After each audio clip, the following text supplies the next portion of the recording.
எல்லாரும் கூடி என்னைக்காவது ஒரு வார்த்தை இந்த திருமணத்தை நபி வழியில் எப்படி நடத்துவது கேட்டிருக்கீங்களா?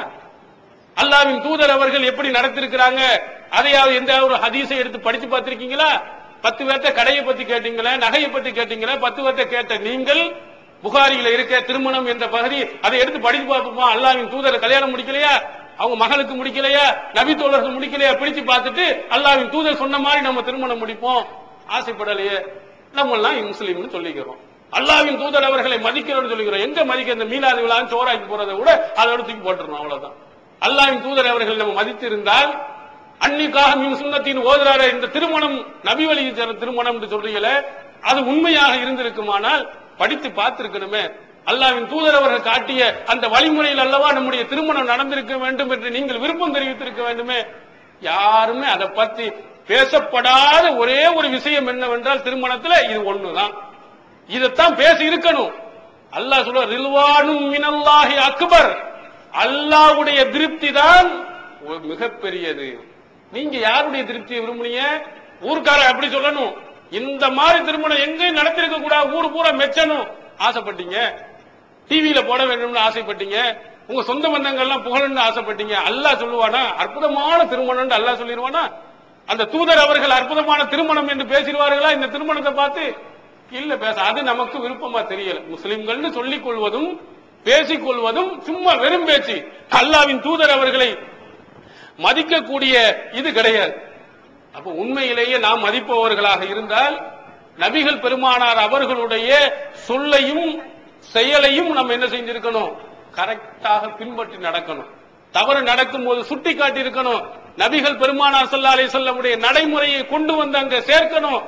எவ்வளவு பெரிய ஆட்கள் தவறு செய்தாலும், எவ்வளவு பெரிய ஆட்கள் அதுக்கு மாற்றமாக நடந்தாலும் நபி வழிதான் முக்கியம்.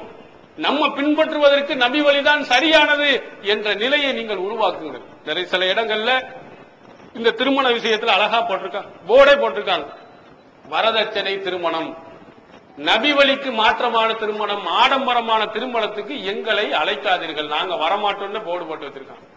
ஒரு சிலர்கள் இந்த மாதிரி கல்யாணத்துக்கு சும்மா பேச்சு கூட கூப்பிட வராதியே, ஒருபோதும் நாங்கள் வரவே மாட்டோம்.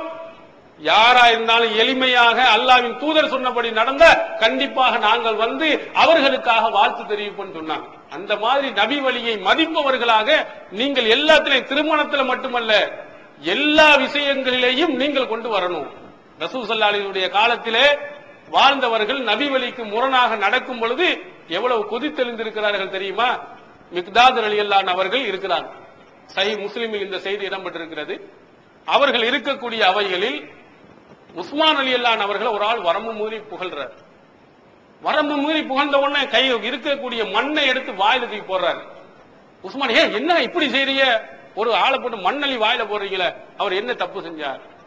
அப்ப சொன்னார்கள், அல்லாஹ்வின் தூதர் அவர்கள் சொன்னதை நான் கேட்டிருக்கிறேன், இதா ராய்துமுல் மத்தாஹீன், வரம்பு மீறி புகழ்ற எவனையாவது பார்த்தா ஃபஹுசுஃபி உஜுஹிம் அத்துராப், அவருடைய மூஞ்சிகளில் மண்ணை வாரி இறையுங்கள் என்று அல்லாஹ்வின் தூதர் அவர் சொல்லி இருக்கிறாங்க. என்ன ஆட்சி தலைவரை கெடுக்கிறவங்க இந்த மாதிரி ஆளுக்கு தான், ஜால்ரா கோஸ்தி தான், அதற்காகத்தான் மண்ணலி போட்டேன்னு சொன்னார். இதுதான் நபி வழியே அவர் மதிப்பவர். நீங்க போறீங்களே, ஒரு திருமணத்துக்கு போறீங்க அல்லது ஏதாவது ஒரு வீட்டுக்கு போறீங்க, அங்க குர்ஆன் ஹதீஸுக்கு மாற்றமாக நடக்குமானால் அதை சுட்டி காட்டிக்குவாங்க. அநியாயமாக அக்கிரமமாக நடக்குமானால் அந்த தவறை சுட்டி காட்டிட்டு வாங்க. மார்க்கத்துக்கு முரணாக ஒரு வீட்டுக்கு போறீங்க, மௌலிது ஓதுறாங்கன்னா அல்லாஹ்வின் தூதர் காட்டித் தராத வழி, அல்லாஹ்வின் தூதரை புகழ்ந்தா பின்பற்றணும். இது இணை வைப்பு பாடல்கள் இருக்கு, நீங்க படிக்க கூடாதுமா, இது செய்யக்கூடாது என்பதை சுட்டிக்காட்டி விட்டு அவர்களை திருத்தக்கூடிய பணியை நீங்க செஞ்சீங்கன்னா அல்லாஹ்வின் தூதர் அவர்களை நீங்கள் மதிக்கிறீர்கள். இதைத்தான் அல்லாஹ்வின் தூதர் அவர்கள் விரும்பினாங்க. அல்லாஹ்வின் தூதர் அவர்கள் பேருக்கு பூரா என்ன, ரசூலுல்லாஹ் மதிக்கிறோம் பேர்ல என்ன செய்யணும், முகமது இப்ராஹிம், முகமது இஸ்மாயில், முகமது மட்டும் பேருக்கு மேல பின்னாடி ஒட்டி வச்சுக்கிறது.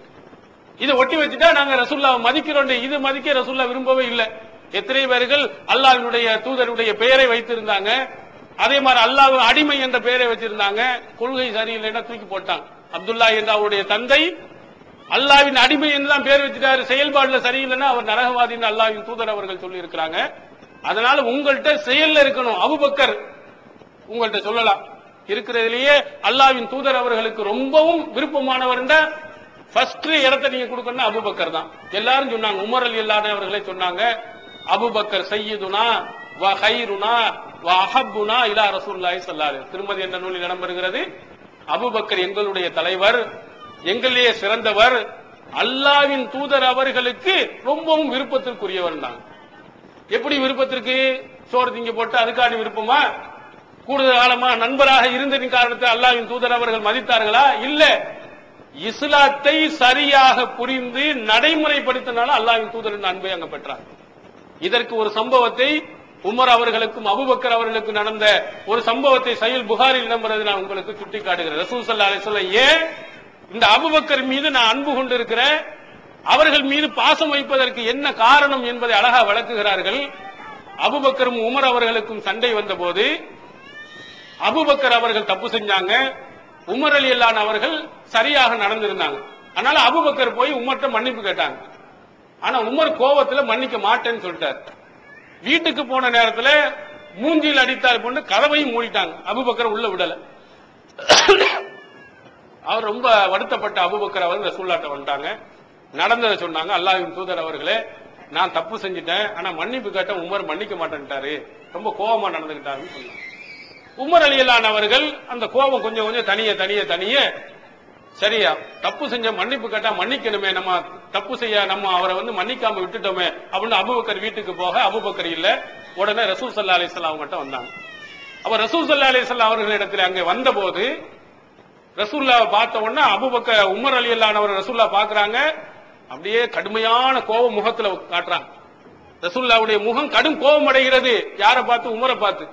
அபூபக்கர் இவ்வளவு கேட்டும் கூட நீ மன்னிக்கலையா? பயங்கரம். அப்படி கடுமையான கோபம் வரும்போது அபூபக்கர் ரசூலுல்லாஹ்வை சமாதானப்படுத்துறாங்க. அல்லாஹ்வின் தூதர், நான் தான் தப்பு செஞ்சேன், உமர் தப்பு செய்யலன்றாங்க. அப்போ அல்லாஹ்வின் தூதர் அவர்கள் அந்த மக்களை எல்லாம் பார்த்து சொன்னார்கள், இன்னல்லாஹ பாஸனி இலைக்கும், அல்லாஹ் தஆலா உங்களிடத்தில் என்னை இறை தூதராக அனுப்புனா, ஆனா நீங்க என்ன சொன்னீங்க? குல்தும் கதப்த, நீங்க எல்லாம் இப்ப இஸ்லாத்துல வந்தீங்க, ஆரம்பத்தில் என்ன சொன்னீங்க? பொய் சொல்றான் தானே சொன்னீங்க. உமர் அப்படித்தானே சொன்னாரு, மற்றவர்கள் எல்லாம் அப்படித்தானே சொன்னாரு.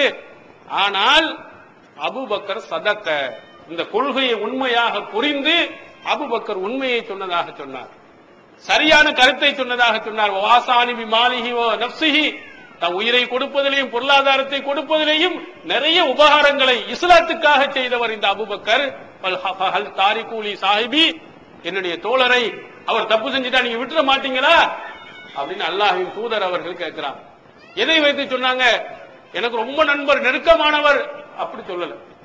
அவர் நண்பராக நான் ஆக்கிக்கிட்டது ஏன்னா இஸ்லாத்தை ஏற்றனால, இஸ்லாத்திற்காக வேண்டி அவர் தியாகம் செய்தனால, இஸ்லாத்திற்காக பொருளாதாரத்தை கொடுத்த காரணத்தினால்தான் அவர் எனக்கு அன்பிற்குரியவராக இருக்கிறார். எனவே அவரிடத்தில் நீங்கள் நல்ல முறையில் நடந்து கொள்ளணும்னு சொன்னாங்க. ரசூல் ஸல்லல்லாஹு அலைஹி வஸல்லம் அவர்களை நாம் மதிக்க வேண்டுமானால், அன்பு செலுத்த வேண்டுமானால் நம்ம செய்ய வேண்டியது என்ன? அவன் தூதர் அவர்கள் காட்டிய அந்த வழிமுறைகளை நம்ம 100% பின்பற்ற வேண்டும். அதான் மறுமை நாளையில் நமக்கு வெற்றி. அல்லாஹ் ஒரு வசனத்தில் ரொம்ப சுருக்கமாக சொல்லுவார், அமையுல்லாஹ் வ ரசூலுஹு ஃபகத் ஃபாஸ ஃபௌஸன் அலீமா, யார் அல்லாஹ்வுக்கும் அவருடைய தூதருக்கும் கட்டுப்பட்டு நடக்கிறாரோ அவர் மகத்தான வெற்றி அடைந்து விட்டார். அதுக்கு மேல வெற்றி கிடையாது. வேற யாருக்கு? முன்னோர்கள், மூதாதையர்கள், இமாம்களுக்கு எல்லாம் இந்த உத்தரவாதம் சொல்ல அல்ல. அல்லாஹ்வுடைய சொல்படி, குர்ஆனின்படி, அந்த நபி சொன்ன அந்த நபி வழியின்படி நீங்கள் நடந்தீர்களானால் நீங்கள் நிச்சயமாக மகத்தான வெற்றி பெற்று சொர்க்கத்துக்கு போவீர்கள். இது குர்ஆன் சொல்லக்கூடிய வசனம். அதனால இதுவரையில் நீங்கள் எப்படி இருந்தாலும் இனிமேல் குர்ஆன் வசனத்தை தமிழ்ல இருக்கு, படித்து பாருங்க. நபிமொழி நூல்கள் புகாரி, முஸ்லிம் என்று பல நூல்கள் தமிழிலே வந்திருக்கிறது. அந்த நூலை நீங்கள் படித்து அந்த தூதர் காட்டிய வழிப்படையில், இந்த திருமறை குர்ஆன் சொன்ன அடிப்படையில் நீங்கள் நடக்க வேண்டும். எல்லாம் அல்ல அல்லாஹ் தஆலா நாம் அனைவர்களையும் அப்படிப்பட்ட நல்லவர்களாக ஆக்கி அருள்வானாக. வாஹிர் தாவானா அல்ஹம்துலில்லாஹி ரப்பில் ஆலமீன். அஸ்ஸலாமு அலைக்கும். அல்லாஹ்